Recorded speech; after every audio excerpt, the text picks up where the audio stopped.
Good morning, folks. It's Tim here. We're reading in the Bible this morning. This will be from Job 41, verse 6. And our topic here, we're talking about trading in the economic and marketplace sense. So, Job 41, 6.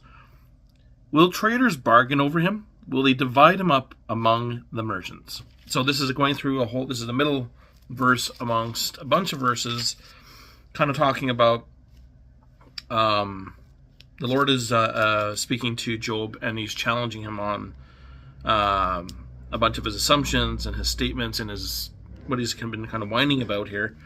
And, there's just a bunch of things like, can you draw out Leviathan with a fishhook? This is verse 1 of chapter 41. Can you draw out a Leviathan with a fishhook, or press down his tongue with a cord? Can you put a rope in his nose, or pierce his jaw with a hook? So he's just going on and saying, will you play with him as a bird, or will you put him on a leash for your girls? Like God's just kind of humbling him, saying, you don't have the authority. You don't have the power. And so I'm going to drill in on this one here. Will traders bargain over him? Will they divide him up amongst the merchants? So this is about taking something and then splitting it up. So excluding the context that's around it, if we're just talking about the concept of traders and dividing it up amongst merchants.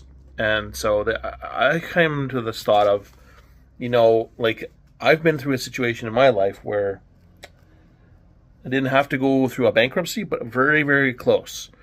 And so I had to sell off a bunch of stuff I didn't want to sell. I had to give up some stuff I didn't want to give up. So I kind of get it. It's like watching pieces of yourself, things you've acquired over years, gone, out of your control. You had no say, really. You're an active observer, but you don't get that benefit. You don't get the feeling of, it's a really bad feeling. Let's just summarize it with that, because you're powerless, and that's really what it is. And so I think that's where God's really going on this, is that we are powerless, and we don't have the ability to stop things when things that are big happen. So God's in control at all times, regardless of if we think we're voting in our favorite guy or not, and whether or not we see things happening in our business or not. God's still in control. That's the message for today.